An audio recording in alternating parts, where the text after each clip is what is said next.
Hello, and welcome to Historians Reflect on the 2020 election, part of the American Historical Association's History Behind the Headlines series, featuring prominent historians discussing the history behind current events.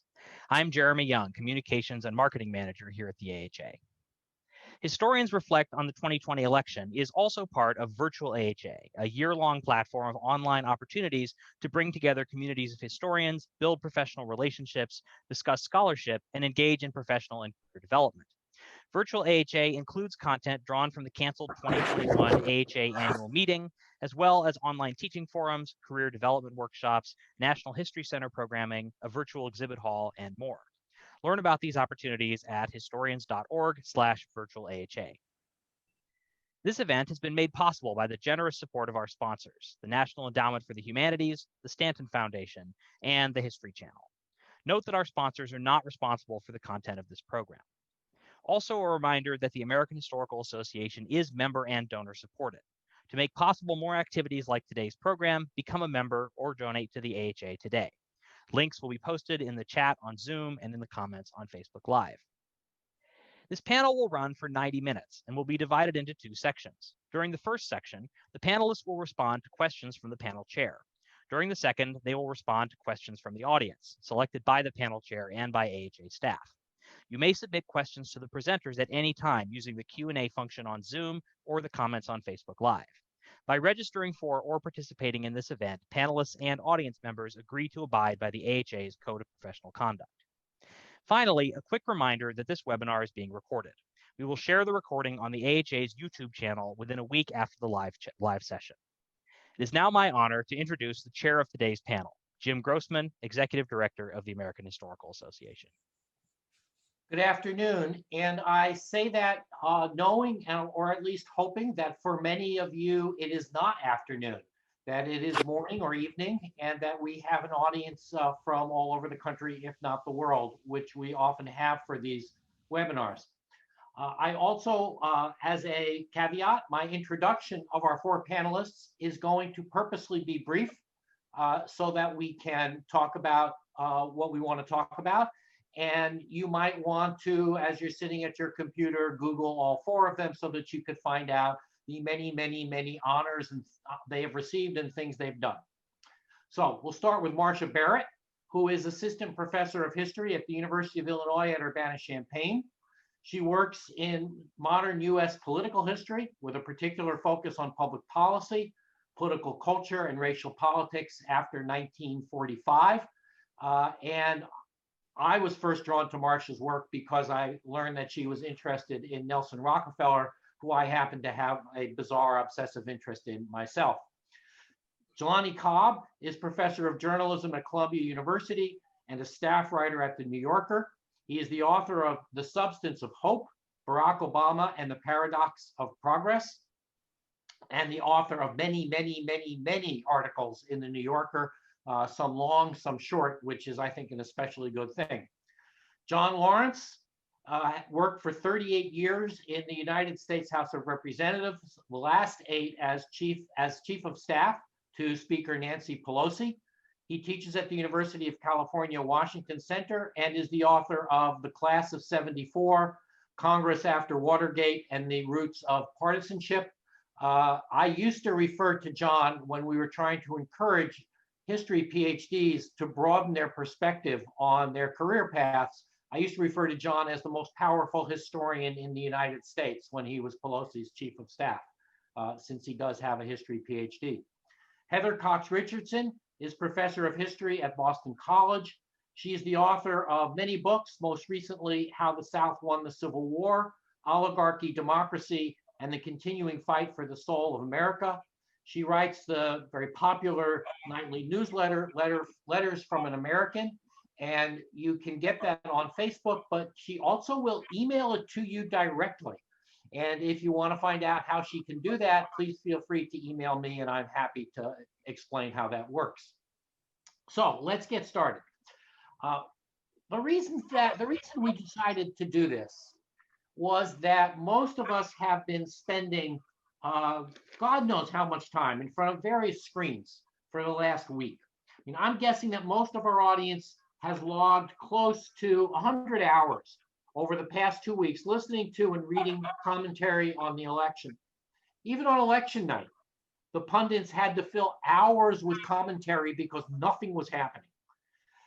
So there's not much that we haven't all either heard about what has happened or what it might mean, speculation, but there's a couple of words that jump out at me, and those are unprecedented and historic. If I could have had $1 for every time I heard the words unprecedented and historic while I was watching TV from November 3rd on, I'd retire. So I'm very curious. What is unprecedented about this election and its aftermath? What is historic? Maybe those two don't mean the same thing. And who the hell cares? Jelani, you want to start? How did this come to me first? Well, you're the one who crosses over between journalism and history. And since I started off with the implied critique of the journalists for throwing these words out, I'll let you start by crossing that bridge. Well, I will say that in the midst of watching the election coverage, I conceived of a new way to make the viewpoints of historians more pertinent, to the general public, which is that I would like for historians to have a big interactive board as well. And we can just kind of throw over to the historians every so often to talk about something that happened in 1860 that was pertinent to what's happening now. Well, I mean, I think that there are a few things. One is that I don't think we do a good enough job of historicizing current events. Working in media, there's an absence of context. And we see some people who do it better than others, and it's becoming, I think, more prominent. My good friend Adam Serwer at The Atlantic does a really good job of historicizing the work that he does as well. But as a general rule, we don't see a whole lot of it. And unprecedented simply means no other example comes to mind right now. Or I've never heard of anything other than this, which is, of course, exactly the reason why we have historians and archives.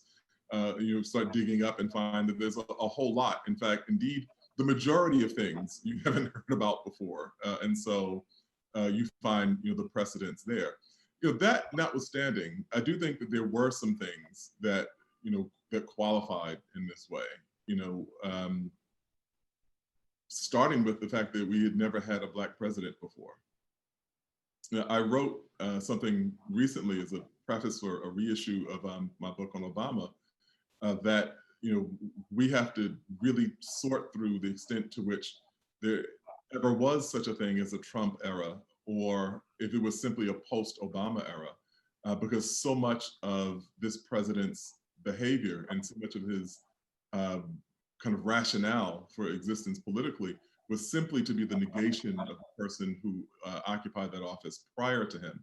And so we saw a lot of things that seemed to be kind of in dialogue with the previous presidency. And those patterns, fit into patterns that would be familiar to historians about racial backlash and racial progress and, the ideas of people feeling threatened and, zero-sum ideas of enfranchisement and citizenship, and the expansion of the idea of citizenship necessarily reduces the quality of yours. And so those dynamics, if we're talking about Reconstruction and post-Reconstruction, if we're talking about the Civil Rights Movement and post-Civil Rights Movement, if we're talking about Obama and post-Obama, those things become very legible, I think. If that's so important, it seems to me then that you can't separate that from the Senate majority leader saying, although he was the minority leader at the time, saying that the most important thing the Senate had to do when Obama was elected was to make sure that he failed. Mm-hmm. Is there any, again, let's go back to unprecedented. Is there any precedent for that? Heather, the 19th century, when there was incredible partisanship, hot tempers, did any Senate majority leader ever say such a thing?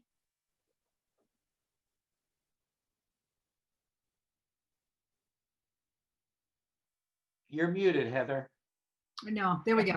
It wasn't necessarily that the Senate Majority Leader did it, but yes, there's a period that looked very much like this, two periods that looked very much like this in the 19th century, and I would love to get to them, but I wanted to pick up, and believe me, I will, because one involves Grover Cleveland, and one can never pass up an opportunity to talk about Grover Cleveland. But what is something very interesting there, I think, that Jelani said, that I would love to hear more from Marsha about, and that is the idea that Trump is simply a continuation of the Obama administration, the backlash to that. I would go further back, and I would say that Trump is simply a continuation of the Goldwater wing of the Republican Party that's been active and trying to dominate American society since the 1950s. And it seems like Nelson Rockefeller was a real pushback against that. But do you think I'm being fair here, Marsha? Well, I mean, I think that a direct comparison between Donald Trump and Barry Goldwater is unfair, but I think that if you look at their support, sorry, but if you look at their rank and file supporters, I think you do see continuity. And what I'm often drawn to is sort of this idea that, like, I was recently reading an interview by F. Clifton White, who orchestrated Goldwater's nomination campaign. And, you know, it was in the 1980s, and he was remarking on how important the John Birch Society and these sort of really extreme sort of voters were to the popularity of Barry Goldwater in a place like California. And I found it really interesting because White was a Thomas Dewey, New York Republican who, you know, thought someone like Nelson Rockefeller, you know, probably liked big government a little bit too much, but didn't necessarily align himself exactly with a Barry Goldwater. And he kind of laughed it off. He was like, yeah, you know, I tried to make sure that John Birch Society material didn't end up in Goldwater headquarters, but we weren't going to dissuade them from voting, right, for supporting us. We didn't want to embrace them, but we also didn't want to send them away. And I think that there's a way that there are many sort of establishment figures in the Republican Party for many decades who have welcomed extreme supporters within their fold with the thought that, well, we can just sort of tell them how they're going to vote, or this is going to help us, and we can control these people. And I think that this moment after 2015, you saw a weakened Republican Party no longer being able to control these people. So there is certainly a long history there that goes back to the 1960s and before. I wonder if I could nudge that a little bit because of a conversation I was having with another historian recently, who actually is someone John knows as well, who lives in California and registered Republican in order to maximize the number of times he could vote against Reagan. And one of the things we were discussing was, is it Reagan more than Goldwater? Is there anything that, if you look at Trump's actual positions, which I realize are hard to do sometimes, but if you look at what he actually did, the actual policies, is there very much there that Reagan would have disagreed with? So can I say one thing really quickly? Yeah. That's what becomes inscrutable. And that's why I said this was a post-Obama presidency, because there was no ideological coherence to what Trump was doing. It was completely consistent with the rest of his career, you know, which was hard to find a discerning pattern that ties it all together, except predictably anything associated with Barack Obama, he tried to do the opposite. You know, that seemed to be, to the extent that he had a coherent worldview, it was that. And so I think that it's hard to pin him down ideologically, but then if you put him in the bigger context of just kind of these movements that we've seen and what Marsha was just referring to, he begins to become a little bit more sensible. And just as one other quick parallel to Marsha's point, when she said they thought they could control these people, they could keep them on the periphery, I'd written something where I referred to that dynamic where people were going to their home districts. They were hearing these people say these sorts of things. They were bringing those people out, trying to give them red meat to get them on board. And they essentially thought they were like a man trying to discreetly conduct an extramarital affair. And then all of a sudden, the mistress shows up at their job and says, "I will not be a secret anymore." And this is kind of what happened in 2016, where all of the things that people were tended to be or pretended to be alarmed by or shocked by had been there all along. They had seen these things all along. And finally, it had just kind of spilled out into the public. I may have a slightly different take on this. I do see the historical roots of Trumpism, and I really trace them back most directly to the Wallace campaign of 1968. Certainly, Nixon had this notion of empowering the New South and fomenting racial politics to his advantage. But what you really see, I think, fairly consistently in a intellectual, I use the term a little loosely, continuum from Wallace through people like Gingrich and Ross Perot and into Trump is an overt hostility to the notion of government and government as an oppressor. It's not simply liberal and conservative with respect to particular policies. We could see Reagan, for example, taking actions, signing legislation, dealing with the environment or dealing with entitlement reform, which one would not necessarily associate with a conservative. And then I, of course, experienced it, and I think the country experienced it very demonstrably with the rise of the Tea Party. This is, I think, to some extent, the baby alligator that you bring home to entertain the children that outgrows its bounds. And we found that certainly dramatically with the Gingrich revolution against the Republican leadership in the late 1980s and the early 1990s. And then we saw it again emerge with the Tea Party's opposition to Obama, not only, I would add, because of the Affordable Care Act, but I think also, and maybe even more so, because of the TARP legislation, where the average person who was still in the throes of the economic crisis of 2008, 2009, saw the government intervene on behalf of Wall Street, while the Republicans were very resistant to the idea of providing assistance on unemployment insurance or small businesses, many of the same reluctance we've seen in the current. So what Trump really represented, I think, is the epitome of this notion that Reagan, in effect, codified when he talked about government being the problem, not the solution to the problem. And we saw it in full flower in 2010, 2012. We saw it. We saw the Tea Party enraged against John Boehner, who was, even though he began as a Gingrich person, became and tried to govern as a speaker, as an institutionalist. And then Trump, I think, just took it to the extreme level.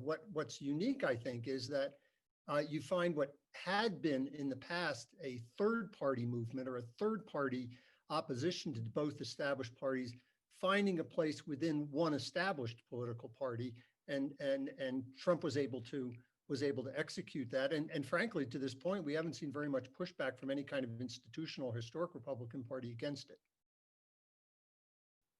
There's also a kind of weird inversion of the Tea Party represented with their opposition to the federal government being more active in assisting people who were dealing with the fallout of the housing crisis, which is, if we'd gone back, to the populist uprising of the end of the 19th century, people saw the aggregation of power in the hands of financial elites as the problem. They were standing up. But what we saw, at the beginning of that era was essentially people rising up on behalf, a populist movement rising up on behalf of the people who had wrecked the economy they were suffering, which is, I think, part of what made it inscrutable, at least getting people raise an eyebrow about what was going on with the Tea Party when it first emerged. You see, I have always thought that all of this began really as a backlash in the 1950s against the New Deal and Eisenhower's Middle Way.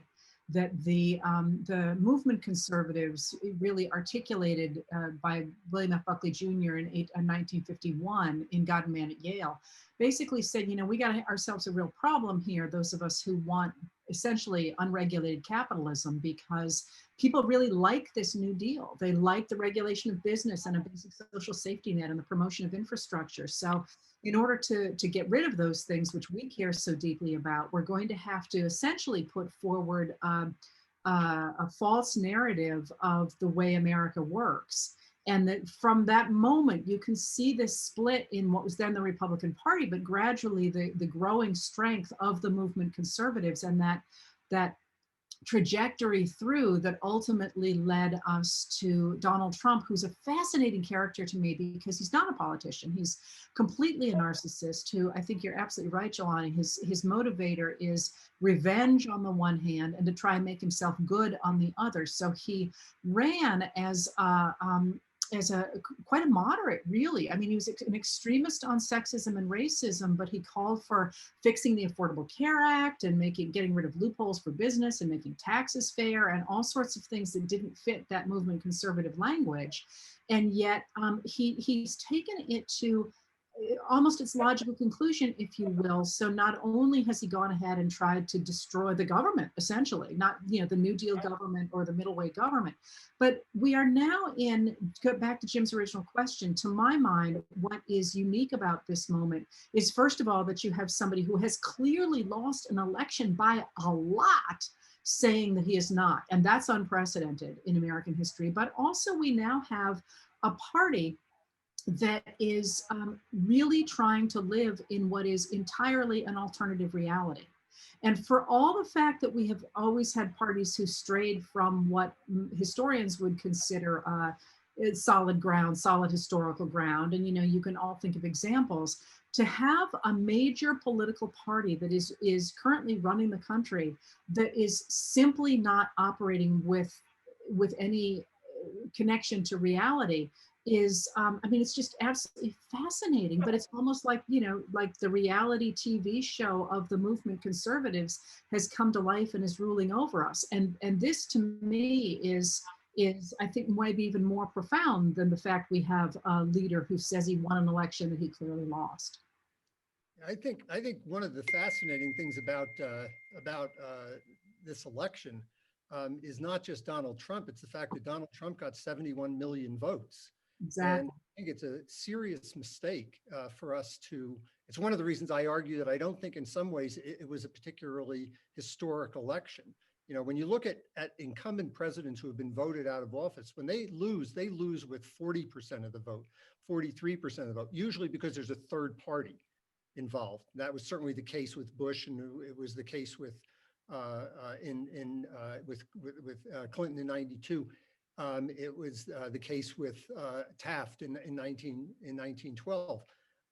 In this case, that dissidence was incorporated within the Republican Party, and more people voted for Donald Trump in his losing campaign than have ever voted for any president who won in his successful campaign. So I think it's one of the reasons that it's important not to overemphasize the historic nature. I do agree with Heather. I think one of the most historic aspects of this is the refusal to accommodate any of the norms about transition and recognition of the delegitimization of the election.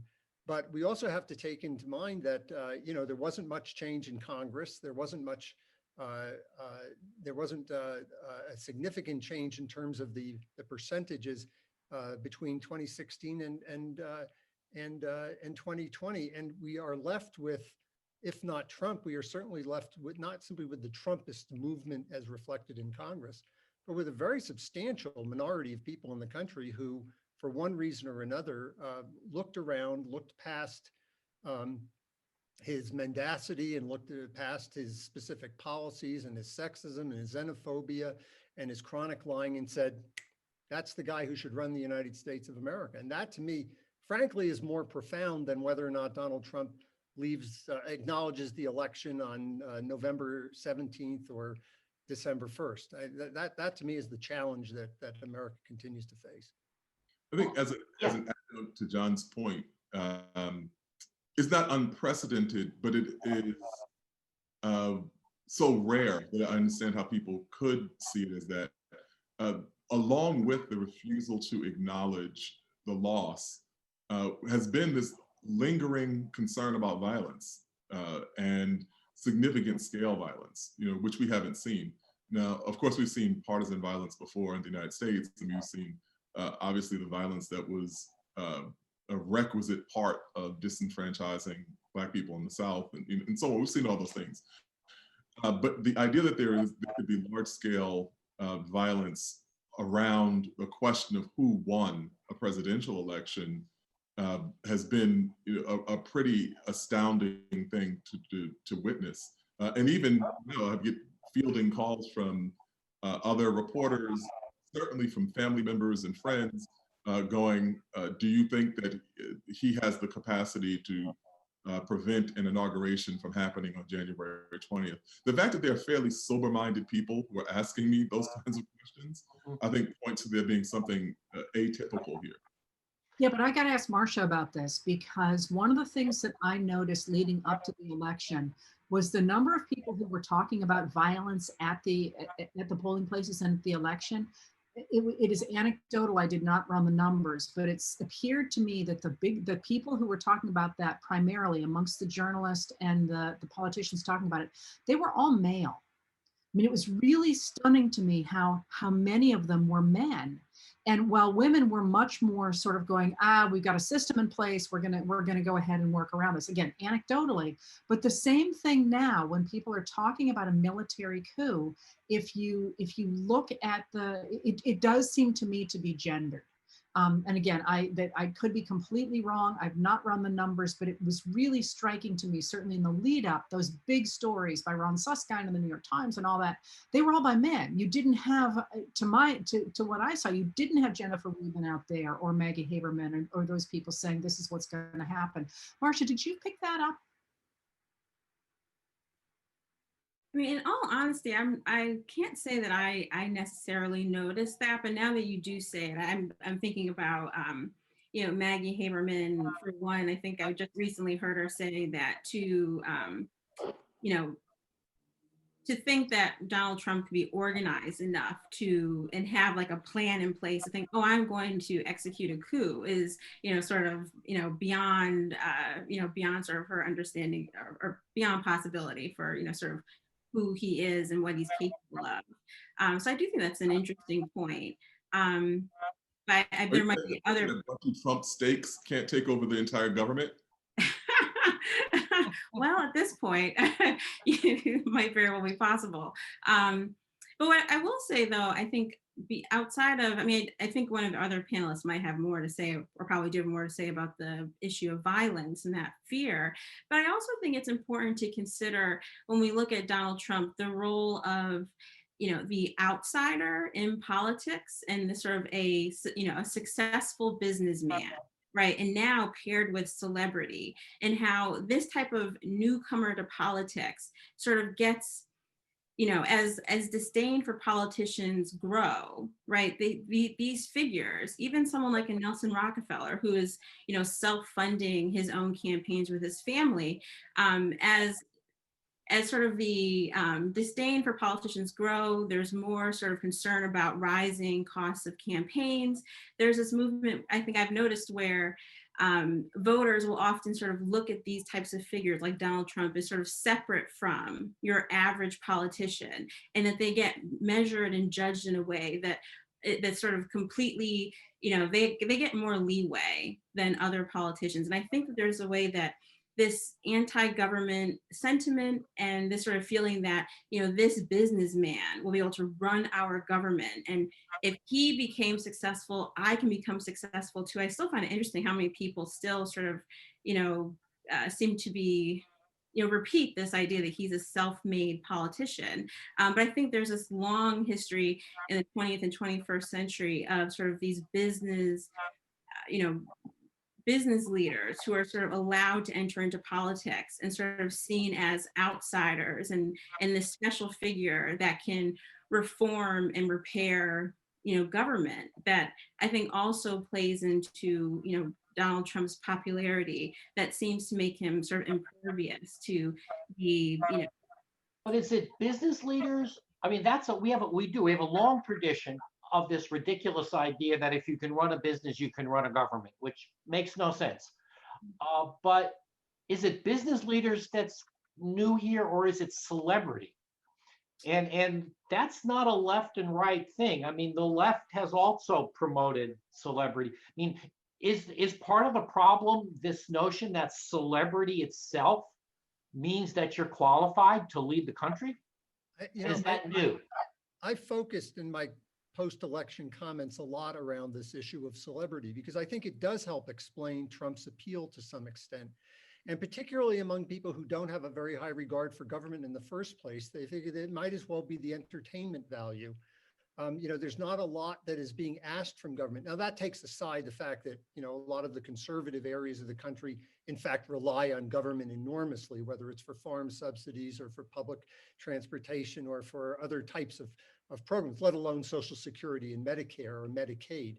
But I think that where Trump is a very different kind of a politician is that there is almost an excuse for the fact that he lacks traditional political temperament and expertise, but he has a certain entertainment value.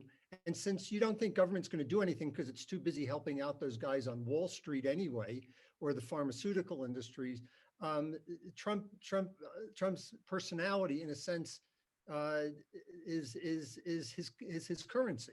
I do also just want to get back for a second to this issue of violence, because I don't want to dominate here, but I think it's important to to have a second aspect to this. I'm not sure that the greatest damage that's going to happen here in terms of perpetuating Trumpism is going to be with respect to violence, either around the Electoral College or the inauguration. I think a lot of it has to do with the institutionalization of Trumpism through boring in, through his modifications of the civil service. We just saw him firing people from the Defense Department and installing people into civil service positions, particularly Chief of Staff at the National Security Agency. Boring in is a long-standing practice as administrations transition, and I really believe that more so than in the typical case, and Democrats and Republicans both do it.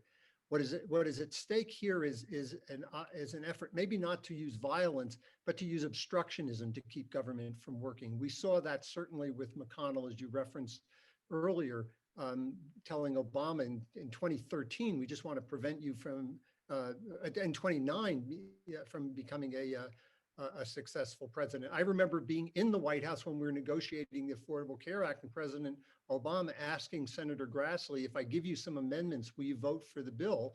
And Grassley said no. He said, well, how about if I give you every amendment, will you vote for the bill? He said no. I mean, we have to remember, this is a group of people who, when government fails to function and thereby raises public ire, that's a success from their standpoint. And to my mind, it's one of the hallmark differences between the right and the left. The left needs an effective government to accomplish its goal. The conservatives, and Trump and his people really embody this, are perfectly happy with a government that fails to function and that generates a great deal of public animosity towards government as a result.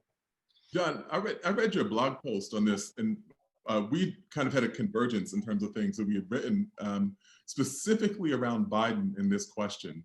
Because there's been a part of Biden's rhetoric and in part of his campaign, strategy of bringing normalcy and bringing back the idea that he's going to sit down with Republicans and they'll do the horse trading thing and end up, and even if they go out to their respective media and kind of trash talk each other, but behind closed doors, they're going to do the thing they need to move some bit of legislation forward or whatever.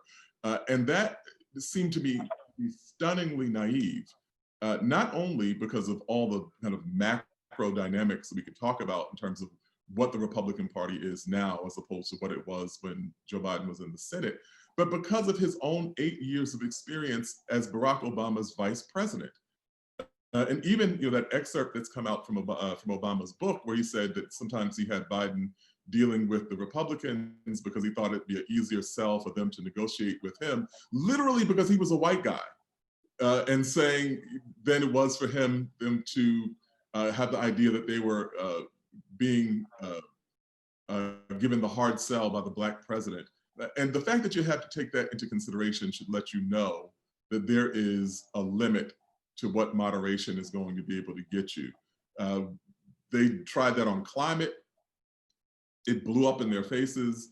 They tried that with Merrick Garland. They tried, and that didn't work. They tried that on immigration.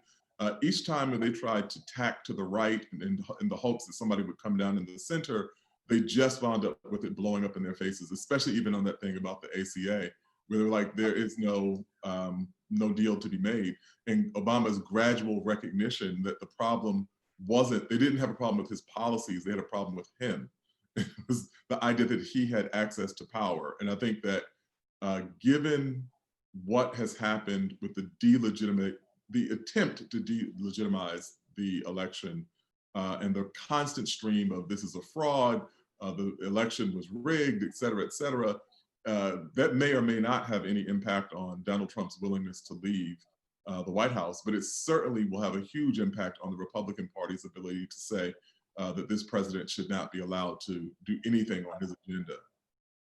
Yeah, I agree with you, Joel. I mean, President Obama himself came into office, I think, believing that he had some greater capacity for negotiating with Republicans than many of us who had been in Congress and working on Capitol Hill. I remember having a specific conversation with him about it in December of 2008. He really did think, for purposes of trying to, I think, move an agenda and because he thought there would be greater buy-in and therefore greater acceptance of policies if he had bipartisan majorities. Many of us tried to disabuse him of that, and I think gradually you saw that take effect, particularly as he relied more and more on executive orders after 2012 and 2013. I don't know, again, I can't emphasize enough how much in my own experience working in Congress in those days, you would just scratch your head at the utter unwillingness of Republican leaders to engage in the normal process. I don't think Biden is naive about that. I think Biden's talk about normalcy was lowering the temperature and allowing conversations to engage. But Joe Biden's been around Congress a long time, and I think he saw that Senate change from a collegial bipartisan negotiating place, which incidentally drove everybody in the House nuts anyway, to a much harsher partisanship. And that's why I wrote in that Democracy blog that I think that Biden has to come out very strong with a series of executive orders and let the Republicans know, I'm prepared to make policy here. If you want to change it, we can negotiate that. If you want to offer your own alternatives, that's fine. But on a whole host of issues, I'm not waiting around for you to take action on whether it's DACA or climate change, voting rights, and other areas where he has the constitutional or statutory authority to issue executive orders. I think that's just part and parcel of what he knows about the nature of about politics on Capitol Hill these days.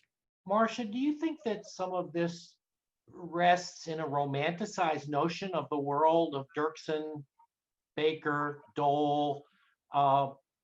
Was there that kind of bipartisanship during that era? And if there was, what do you think is different now that makes it apparently impossible? Well, I do think there is a romanticization around bipartisanship, especially in the 1960s. I do think that when people, refer back to Dirksen going before the Senate and saying, in terms of, in reference to the Civil Rights Act, this is a moral issue whose time has come.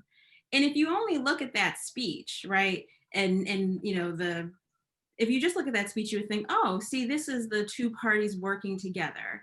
But if you sit down and look at all of the sort of nitty gritty debates and horse trading and all of the seemingly endless amendments that Republicans like a Dirksen would enter, that would have dismantled the Civil Rights Act and sort of that back and forth. I think if you looked at that, that sort of process, you would have a different perspective on bipartisanship in that era. But thinking about what John and Jelani were just saying, though, the willingness to sit down, right, and talk about amendments is and consider the possibility that, okay, we are going to pass legislation.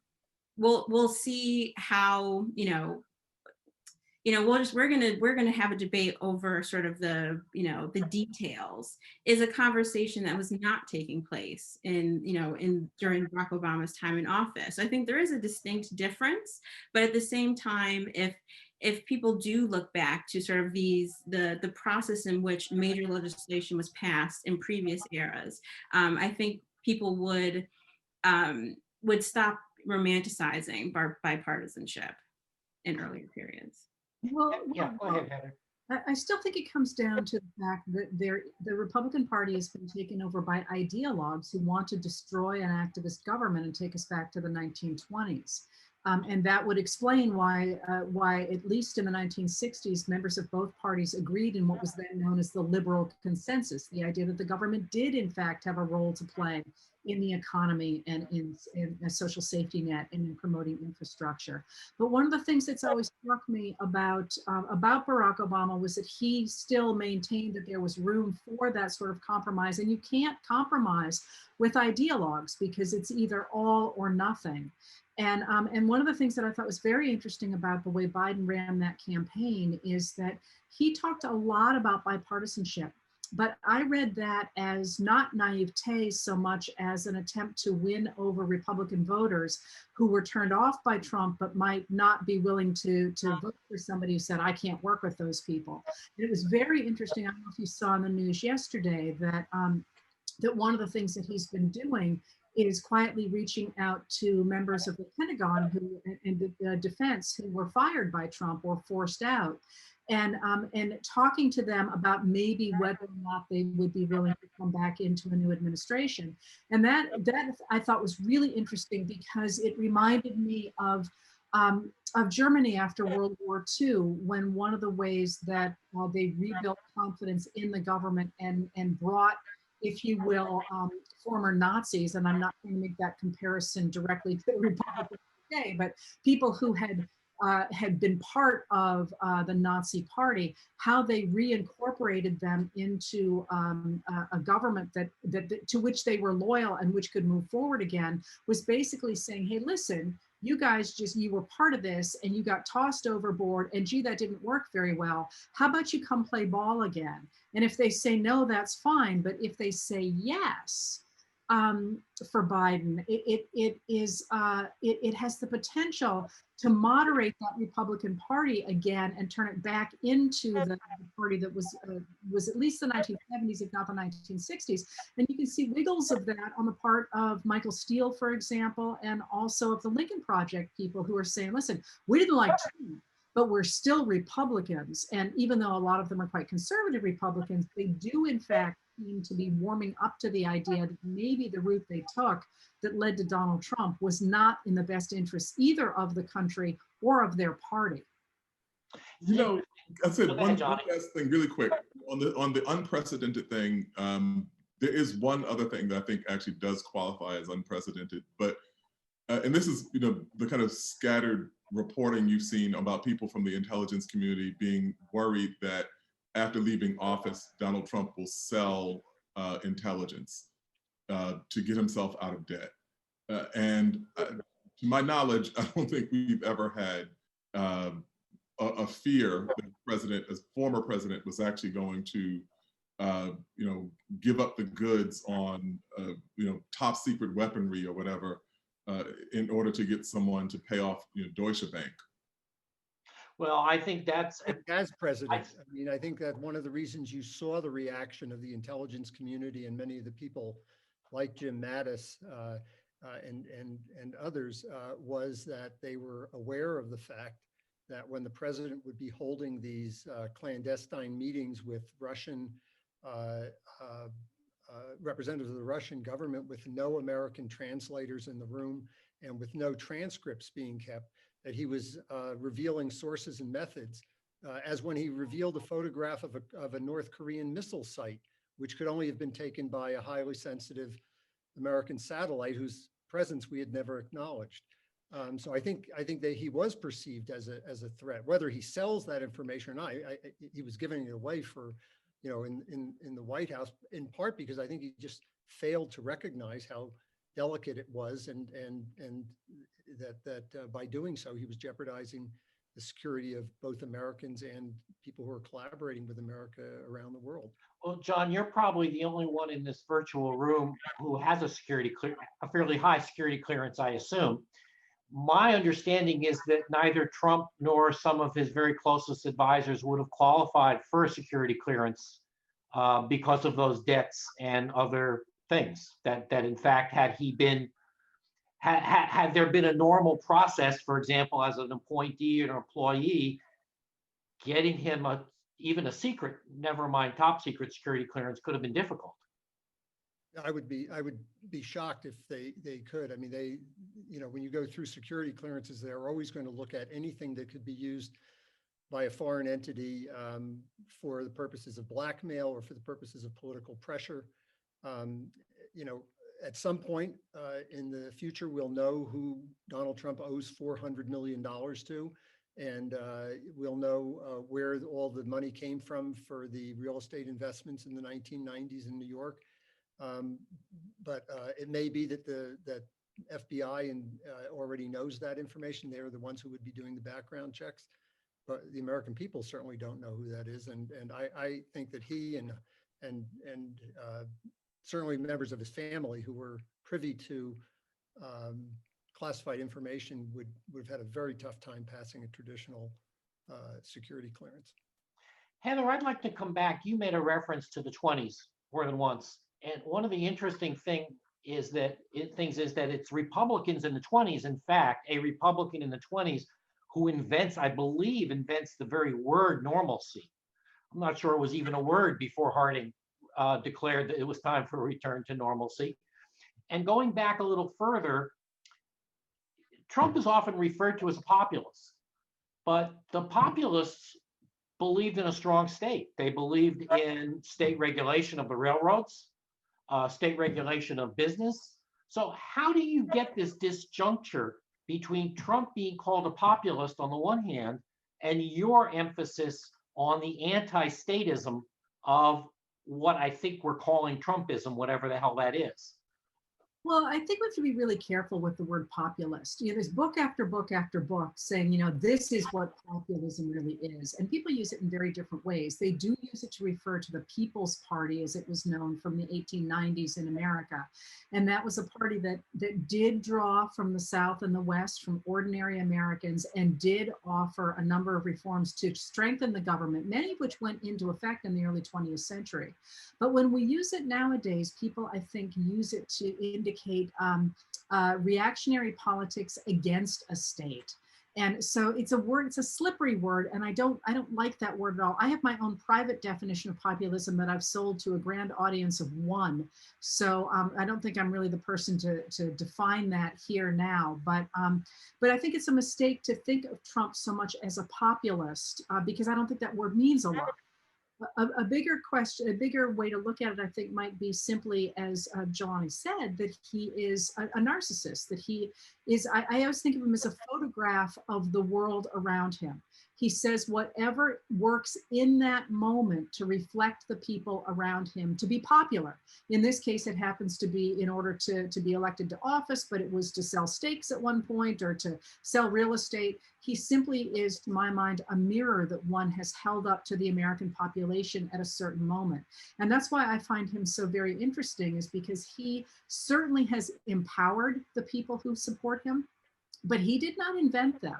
He was simply reflecting these themes that, to my mind, have run through American politics really always, but certainly since the 1950s. And to that end, I continue to see the place we are right now as a backlash to the New Deal government and the attempt after that to include all Americans in this idea of equality before the law. So that, of course, included the Supreme Court, the changes in the Supreme Court in the 1950s and the 1960s sort of reach back through the 14th Amendment and apply the Bill of Rights to the states so that we could in fact have civil rights legislation.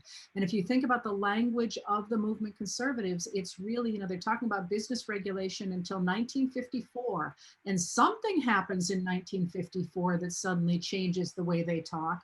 Oh, gee, I don't know, Brown versus Board of Education, you know, and that's when on the heels of Brown, we get this backlash against the idea of a big government providing rights to African Americans, and that's going to cost tax dollars. That's what they are constantly referring to, is that the bureaucracy that is going to have to enforce desegregation is, in their minds, a form of redistribution of wealth from hardworking white taxpayers to African Americans and other populations as well, and that this is somehow a redistribution of wealth that is socialism or communism. And that's exactly what we're living with nowadays.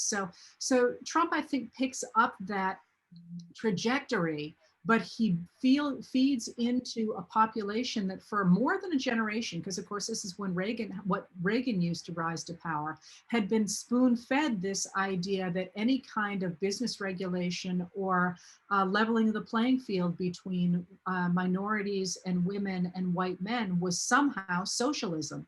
And that is sort of a poison that he simply used to rise to power. So go ahead. One of the distinctions I would draw with Reagan, however, Heather, which I think your point is right on, is this. You know, one of the differences between Reagan and Goldwater in my mind is that Goldwater went full bore against the modern welfare state, you know, talked about getting rid of Social Security, talked about getting rid of Medicare and Medicaid, which were about to be enacted when he was beginning his campaign. And Reagan understood in a way that I think is really important that the American people had bought into certain pieces of the welfare state, particularly in the case of Social Security, the ones they paid into and they now wanted to get benefits back from. The same being the case with Medicare. And so it's really during the 1970s, as Reagan begins as a challenge to the traditional Republican Party, that you get this growing emphasis on the deficit and the necessity of cutting government spending, because if you allow government to tax, then you're taking money away from hardworking people. And if you allow government to spend, you're creating debt. And notwithstanding the fact that Republican administrations from the 1970s onward have in every single instance been worse on the subject of debt than the Democrats have been, predominantly because they cut taxes and increase defense spending and then don't pay for any of it. It's been that use of the deficit to masquerade this attack. And David Stockman admitted this. I remember having a conversation with people in the 1970s, early 1980s, when they said, it's so strange that Reagan ran against the deficit and the deficit's going up. Yeah, because they didn't care about the deficit. They care about the deficit as a way of talking about destroying the ability of the federal government to function. I like all those programs. They're good programs, but gee, we just can't afford it because we have this gigantic deficit. And so they took certain items off the table, whether that's farm supports or that's disaster assistance. Government's fine in those cases. We'll live with Social Security, we'll live with Medicare. But when you start talking about other aspects of the federal government, whether it's regulation or aid to education or civil rights enforcement or equal rights in the workplace, in that case, it's a selective argument that we can't do that. Rely on us, lower taxes, less government, strong military. Those 6 words can solve any problem. And that messaging is consistent all the way back to the 1970s for the Republicans. But now I got to ask Marcia. Marcia, Nelson Rockefeller was wildly popular. How did he sell his version of republicanism right up until he had that little problem with the zipper? Okay, well, you know, it's interesting, this idea, or thinking about Nelson Rockefeller being wildly popular. I mean, I think what's interesting about Nelson Rockefeller and sort of using him, or how he's been used, is to sort of understand the Republican Party of the late 1950s, the 1960s, is that, you know, he was a representation of what it meant to be a part of the Eastern establishment, a part of the New York Republican Party. But in all actuality, you know, he did not fit within the Republican Party. And he actually had a very difficult time trying to get legislation, like fair housing legislation, passed in New York, because his fellow Republicans in the legislature were actually pushing against it, right? They voted against it. There was a lot of conflict actually between Nelson Rockefeller and many members of the Republican Party, especially in the legislature. Ultimately, he was relatively good in comparison to other Republicans in terms of getting support from like African Americans, maybe more middle class African Americans in a space like New York, but his numbers weren't, astounding. Like he wasn't winning New York City. So I think there's a way that, Nelson Rockefeller may not be wasn't quite as popular as people think he was, or he was for a brief moment in time.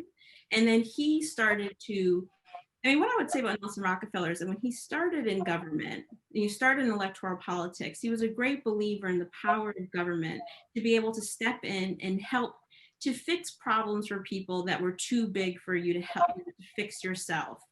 But by the mid-1970s, when he's trying to fight to stay on Gerald Ford's ticket, he was going on a tour saying, all that stuff I said about the government, I'm sorry, it was too expensive. It was actually impossible. Never mind what I said for the past 15 years. I didn't mean it. So there's a way that I think Nelson Rockefeller, his position in the Republican Party is much more precarious than maybe it might appear. And the way that he was able to maintain suburban voters was to, latch on to certain, it might have been what were referred to as like backlash issues, like, related to like law enforcement and police brutality. It's a way to maintain suburban voters that, his ability to stay in power isn't necessarily so much to do about, liberalism in the Republican Party, as his willingness to sort of pick and choose conservative positions at various times that sort of helped him to hold on.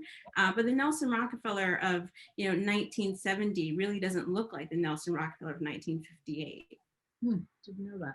And Rockefeller also, we should go to questions in a second. Rockefeller also was completely unable to force his suburban supporters to accept his ideas about low-income housing. He tried to force low-income housing on his supporters in the New York suburbs, and they just said no.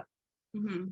Right. So I think this notion that he could do anything he wanted was a myth that eventually grew.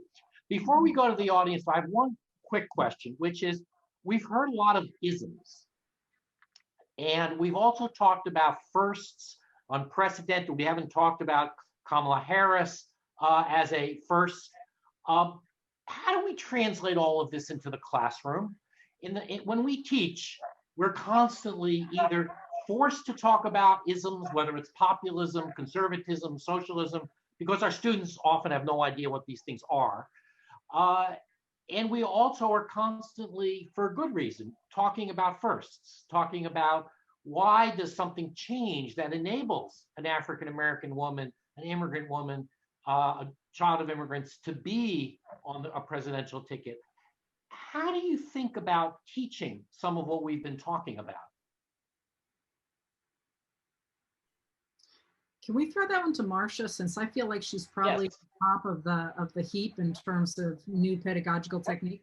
Mm-hmm.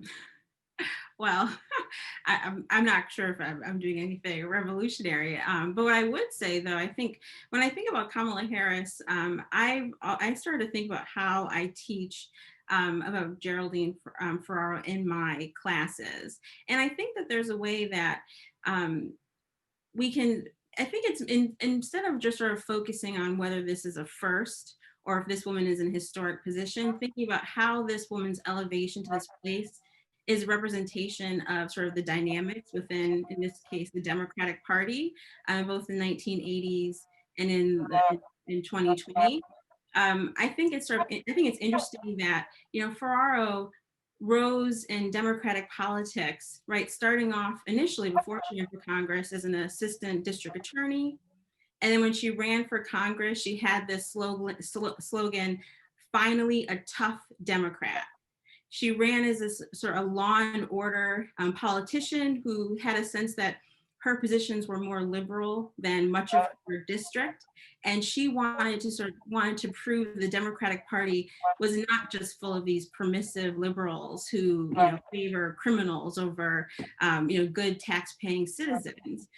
So I think that it's important to sort of look at her rise and then also look at a figure like Kamala Harris, right? And her role from prosecutor to district attorney to attorney general, sort of her sense of herself as a progressive, member of sort of this community, and how her positions in the 1990s were considered by many to be more liberal. But of course, when we had these conversations about her previous employment history in 2020, she was considered very much sort of like a conservative or sort of a throwback to an earlier time in the Democratic Party. And I think that there's sort of an interesting way that both of these figures bridge sort of a gap within the Democratic Party, and sort of a chance to look at how the internal politics within the Democratic Party has changed over time. I also think it's important to consider like why figures who are running for president think, okay, this is a good time to select a woman, and what does this woman stand for? And I think that it's important to consider that this is also a reflection of the fact that there are many women within the Democratic Party who are activists who fought for a place in the Democratic Party and fought to be heard, right? From a Fannie Lou Hamer to a Shirley Chisholm, and that Kamala Harris, and to her credit, she talked about these figures and that she sees herself as being a part of this history. But I think, there's a way that, yes, we probably all, might mention where someone is born and if there's a first when we start talking about, a figure in class, but we really want to focus on the context and, and why and how it was possible, or what are the factors that were involved that make this person, an attractive figure to put on a presidential ticket. So those are some of the things that I was thinking about in terms of like how, I haven't taught about Kamala Harris in class, but how I might approach it. And I think there are some examples in previous periods that we could use too. So let's talk about context as we look at the questions that people have submitted, because one of the things that clearly people are interested in is comparing what we're looking at now with the 1850s, because for obvious reasons, people want to know how this is similar to the polarization of the 1850s, because oddly enough, some people would say that didn't end well. I happen to disagree. I think that ended very well because it ended with the liberation of 4 million enslaved people. But how would you, in terms of looking at the 1850s, looking at Reconstruction? After all, Reconstruction is the previous time when millions of white Americans were committed to African-American government being unsuccessful. Du Bois pointed that out in the 30s. How do we learn from what happened in the 1850s and what happened in Reconstruction? Do we learn anything that's useful in thinking about today? Or is this merely something that's part of the history lessons that we teach our students? Heather, you've written a whole book. You've written books about this. Well, I have to laugh. Do we learn anything useful? Well, yeah, I'd say yeah. What do we learn that's useful? I want to say a couple of things. First of all, so I can talk about polarization, but we have a limited amount of time. So there are two important parallels that I think that people should be making. And the first is, yes, Reconstruction. And the two are not dissimilar. And the first is Reconstruction. The second is the 1890s. And one of the things that concerns me looking forward, and I'm going to come back to this, is the media. And this new media world that we are facing with the internet and the rise of cable channels and the rise of QAnon and all the different formats in which leaders can reach the people, if you will. So if you use that as a backdrop, what what the lesson is to be learned from Reconstruction is that there was, of course, a move on the part of the United States, which is, after all, the Union in the 1860s, to go ahead and make equality before the law a reality. And of course, there still were hedges around that. They were focused primarily on the African-American community and not the Mexican-American or the Chinese-American or the Pacific Islanders or women. I mean, those are all caveats, but the idea was to take that step forward and to create a world in which people really were equal before the law and had equal access to resources. And the backlash against that was a backlash much like the one that John just identified, this backlash against the idea that such a commitment would cost resources. It would take tax dollars to do. And it was on that grounds, I've argued anyway, that, that recalcitrant white Southerners were able to undermine that policy altogether and return the South to what was not only a white supremacist state, but also a one-party state. And I said to somebody just the other day, make no mistake, you know, the Democrats in the South won their elections. They won those elections. They just made sure that nobody but them could vote. And that, that reassertion of a one-party state by erasing half the voters is one that terrifies me right now when you look at the voter suppression that obtained even in this last election. We talk about how close Florida was. Remember, Florida voters voted to reinstate about 1.5 million former felons to the vote, and the state legislature stripped that away from them again. There's, you know, voter suppression in Texas, voter suppression in Georgia. We could go that voter suppression in Philadelphia. We could go that direction, and we will essentially look like, as a nation, the South after Reconstruction. So that concerns me there.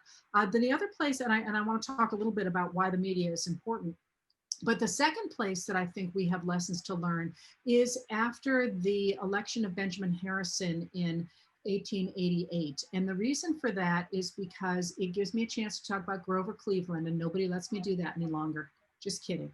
The reason that we care about that is because what happened in 1888 is that Benjamin Harrison is the party of big business, and he loses that election by about 100,000 votes. They mess around in the Electoral College, give him the presidency, and once he becomes president, his people go ahead and add 6 new states to the Union, and they think that they are going to solidify their control of the American government forever after that, and they say so.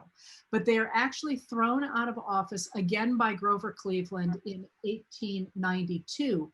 But the reason that that matters is because the Republicans look at the fact that a Democrat has won and has also taken the House and the Senate, and they deliberately crash the economy. They raise the country right down to the ground. They basically saddle Grover Cleveland with a disaster. And he, in fact, has gone into the history books as this man who oversaw a disaster that he actually gets the blame for in the history books, but it happens 10 days before he takes office.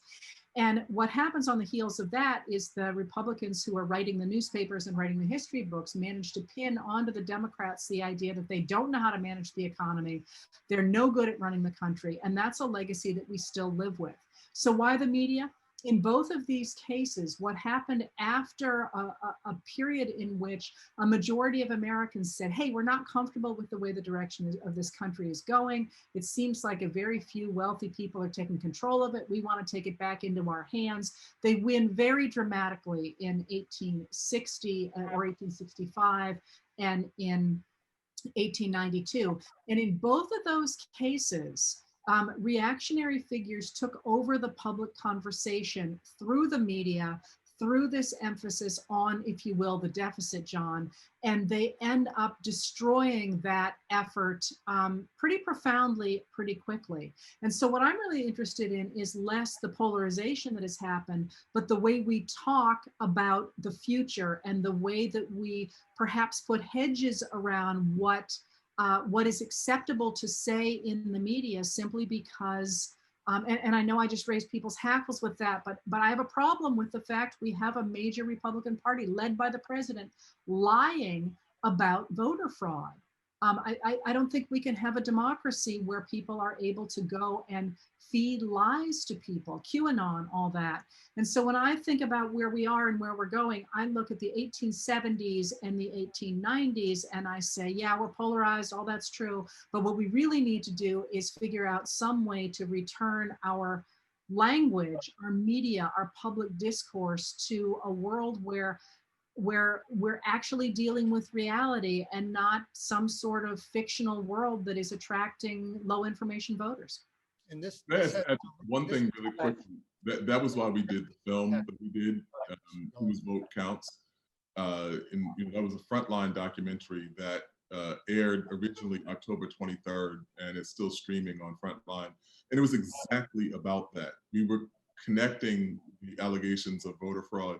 In this instance, we just went back to 1980 with Jeff Sessions, who really kind of modernized that. And he began prosecuting people who literally had been part of that Selma campaign in 1965, began prosecuting them for registering voters and claiming that these votes were fraudulent and so on. And it was the bridge to the modern incarnation, the use of voter fraud as a mechanism for suppressing votes. And one last thing I'll say about this to Heather's point, I wrote about this recently in the New Yorker. We talked about this being the centennial anniversary of the 19th Amendment. We have not talked about this being the sesquicentennial anniversary of the 15th Amendment. And the 15th Amendment's origins as being a mechanism for giving Black men the right to vote, specifically as a bulwark against the rise of a single party state in the South, again, with the presumption that if that ever happened, the South would gain enough power to rip the country in half again, as it had done in 1860, 1861. And so when we were looking at those voters coming out in Georgia and attempting to turn Georgia blue, which they did, and doing it in contrast to an administration that has been a vector of and reflection of a white supremacist impulse in American politics and American society, it was a replay of those exact dynamics that we saw in 1870 of why those Black voters had been there in the first place, why they had been enfranchised in the very first place. And so we see the kind of cyclical nature of that. Heather, I have to point out, I would be remiss if I didn't, that two members of our audience mentioned Grover Cleveland in their questions. I paid them, Jim. Oh, okay. I keep forgetting, the nightly audience that you have and the clout that you have, the educational process here. One of the things that we haven't talked about at all is anything international. And when Obama left the White House, he was one of the most popular figures in the world. Trump has a different image internationally.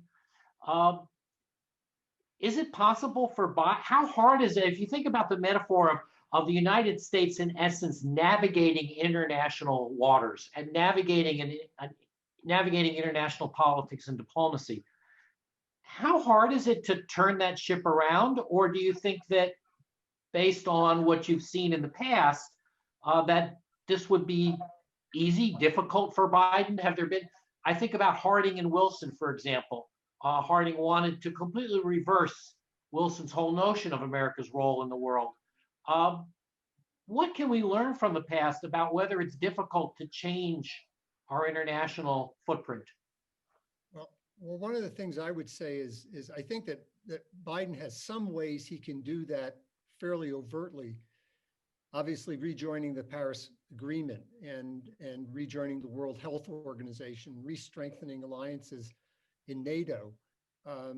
These are important steps that will send a signal that the United States wants to be part of an international community. I would add to that rejoining and reinvigorating the Iran nuclear agreement. I think the damage that's done, however, and I don't think it can be underestimated, or should be underestimated, is the question that is raised in the minds of international leaders about the reliability of the United States as a partner. They see, they may have a great deal of trust in Joe Biden.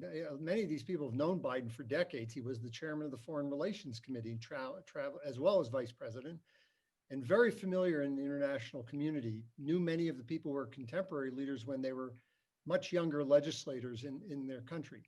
But the world community has also seen the United States, by virtue of an election, turn abruptly away from decades of alliances, in NATO, turn away from trade agreements, embrace dictators like Kim Jong-un and Putin. And I think the real concern here is in their minds to what extent future military, trade, cultural, and other agreements what role the United States will play and how reliable a partner they are. I remember talking to an ambassador of an American ally in 2016, and he said, "Well, you don't think Trump's really going to walk away from the TPP, from the Trans-Pacific Agreement? If they do, we have no choice but to align ourselves with China. The entire Pacific Rim is going to say, either the United States steps up to lead, or we're going to have to make alternative plans." And I think that's the real danger we have here. If they see the United States withdraw, then foreign leaders realign themselves, not necessarily aligning themselves with totalitarian regimes, but excluding the United States from playing a formidable role in international alliances. And that's bad for the world, and that's bad for the United States. And on the flip side of that, I think the permissiveness is the opposite, where people like Duterte and figures of his really saw that they had a free hand, that the United States was not going to really rebuke human rights violations or any significant way, even if it's always had its contradictions, even in a significant way, be an advocate for those sorts of concerns. And it's going to be difficult to reestablish credibility in that regard. One of the interesting things, one of our questions, which I have no idea about, maybe one of you does, one member of our audience was curious as to why the president of Mexico has said that he will not recognize Biden's election until it's certified. Does anybody have any idea why that would be? I looked at my screen and I thought, I'm going to at least ask because this person wanted to know. No idea. Well, okay, so whoever asked that question, that's your answer. What about the primary system? One of the things that happened this time was, if you look at the 2016 election, the Republican primary ended up happening in ways, the primaries ended up with the results that nobody expected. The Democratic primary in 2020 was just completely bizarre because of COVID. Do any of you, based on what you know about the emergence of the primary system, especially since the McGovern reforms, is this going to have any impact, what's happened the last two elections, on the primary system, on the nomination structure?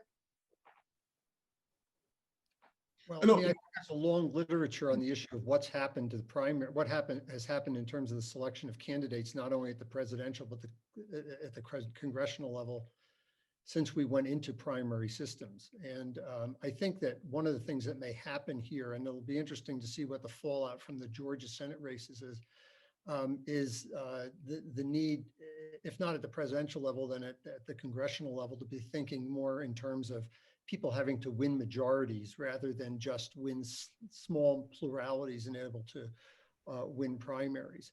The presidential, obviously, when you're the party out of power, as we saw in 2016 in the case of the Republicans, and in 2020 with the Democrats, it attracts a very, very large field. And partly that's because you can run a presidential campaign now for a long time online with a lot less money and a lot less expense than you used to be able to.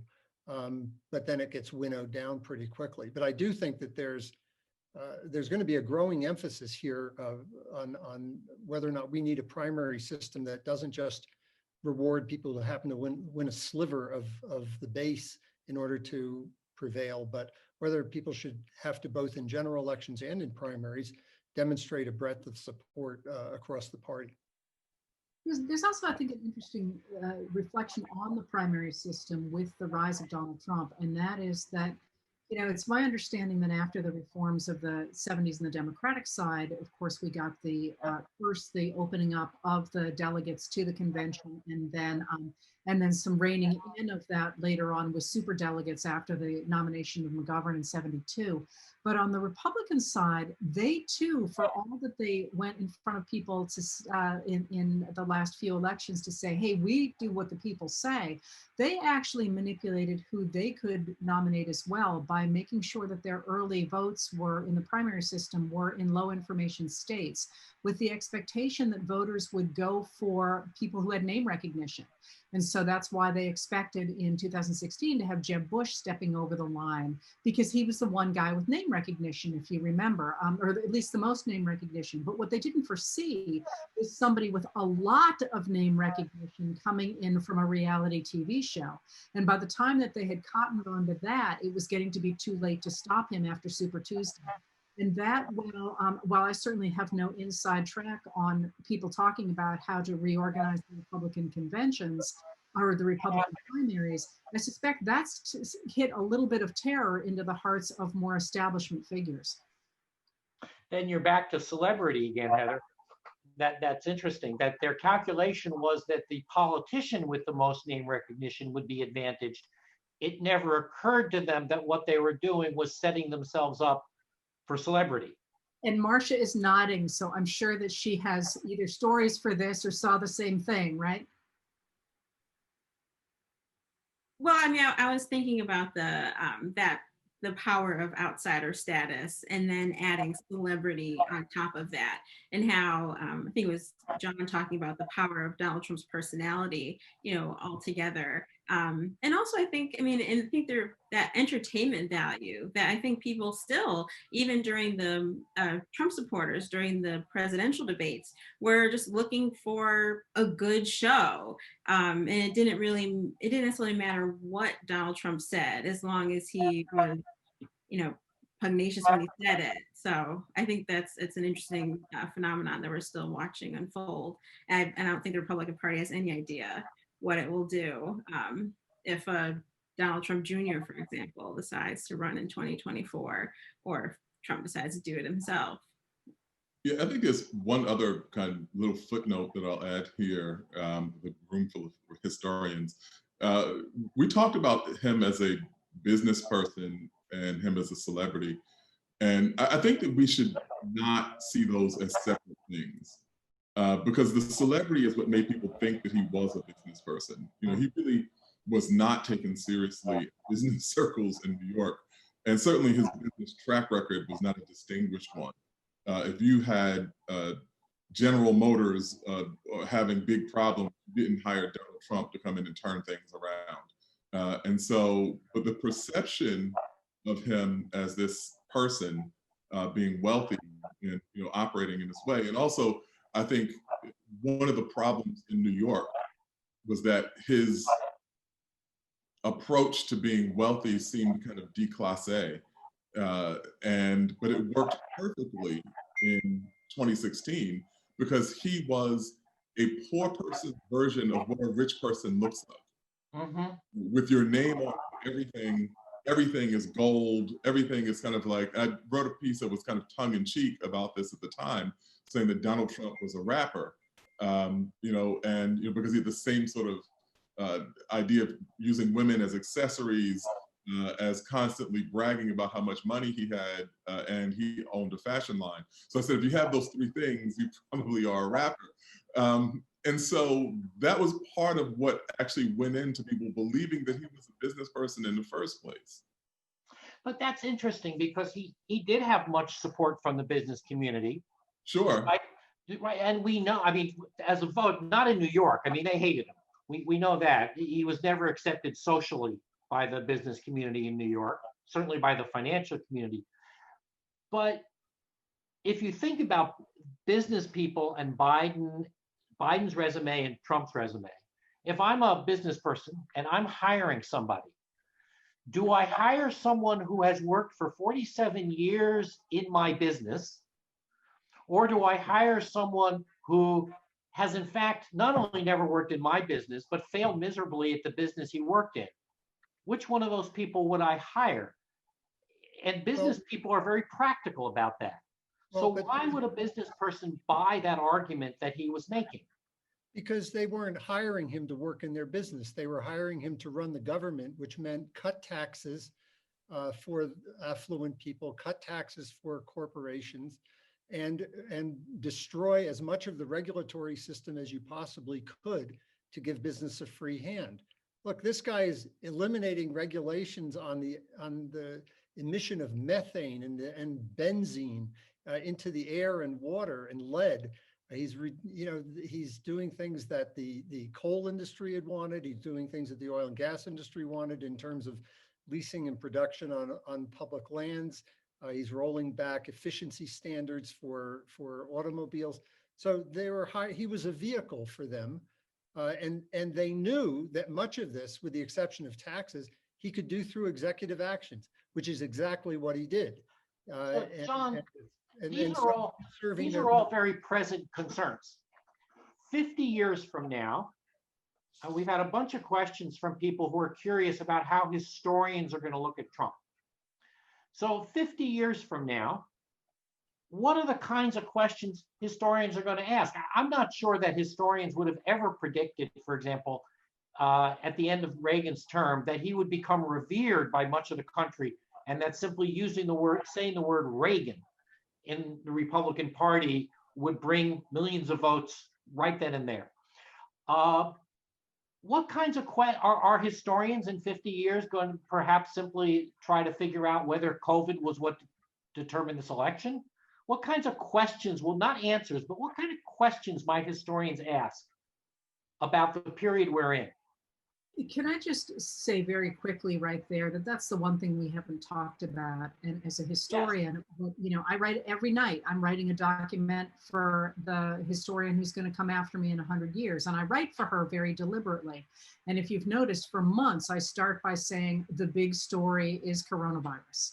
And the fact that we're looking at more than 200,000 dead Americans, and that's just the official count. And that we are right now in the worst phase we have had of this pandemic is just unthinkable. And my guess is in 100 years, they're going to look back at this era and they're going to talk about politics and they're going to talk about business, which I would have said was the big story a year ago. And they're going to say, how the expletive did they get to a point where Americans were willing to let this carnage loose across their country and to contribute to it solely because of their political affiliations. And that to me is a problem that is going to be with us for generations. And yet, absent the coronavirus, Donald Trump probably would have been reelected president, because you wouldn't have had the economic collapse and you wouldn't have had this massive failure in public health. And I think it's important to recognize that. All the other things we've talked about that Trump did that outraged people, it's not altogether clear that they would have added up to defeating him. And so I think you're right. I think looking at coronavirus is going to be absolutely critical to understanding what turned public opinion, and just the politicization of disease and public health is a fascinating historical, how wearing a mask became a political statement. I find it almost inexplicable today. I can't imagine what a historian 100 years from now is going to say. If we had said living near a nuclear power plant is good for you, how many people would have run and lived next to a nuclear power plant because their political leader said, that's a really good idea? I mean, outside of Homer Simpson. Mm-hmm. I mean, I think... Yeah, go ahead. We need to bring it to a close, but go ahead. We'll be looking at the demographics of the country 50 years from now and measuring the extent to which this phenomenon we've seen presaged whatever other kinds of upheaval we see and whatever other kinds of realignment we see. I think it's one of the things that we have not paid a great deal of attention to is the really kind of staggering fact that the Republican Party had no platform in 2020. They just had Trump, which is the definition of a cult. Whatever it is that I do is what we're about. And so I think that it'll be hard to see kind of what exactly this means until we see where people go from here, specifically without Donald Trump as a factor. But it's pretty amazing. Even though people have said, oh, platforms aren't important. They are these other kinds. They are at least a kind of profession of what you say that you believe. And here we simply had Donald Trump, his daughter's girlfriend, his daughter, various other people in the Trump, satellite sphere who were articulating, are echoing what Trump said. And I think we'll look at that in comparison to whatever makeup the country has at that point 50 years in the future. So can we give Marsha the last word and say, and this may be No, we're done, Heather. We're done. It's 3:30. Oh, We have to sorry. go. And I have to say that this concludes our presentation of Historians Reflect on the 2020 Election. Recording of this webinar will be available on the AHA's YouTube channel within the next week.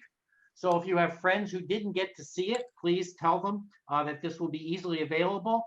And please join us again on November 18th at 3 p.m. Eastern Time for a panel very related to this on the crisis of democracy, featuring historians Janet Ward, Joe Crispino, Jerry Davila, Jennifer Evans, and Jeff Wasserstrom, who are going to be discussing the perceived extension of authoritarianism from comparative and historical endpoints, which is a nice continuity from this one. And I want to make sure to thank our generous sponsors, the National Endowment for the Humanities, the Stanton Foundation, and the History Channel. I want to thank everybody who submitted questions. I apologize for not getting to every one, but that's because of the high quality of the questions we did get to, because of the amount of conversation that they spurred. It is exactly 3:30, and that is when we are supposed to sign off. So thank you all, and we appreciate especially our panelists taking the time to do this and having the patience to basically discuss things that I'm sure that all of us have been discussing night after night. So thank you, everybody. Thank you.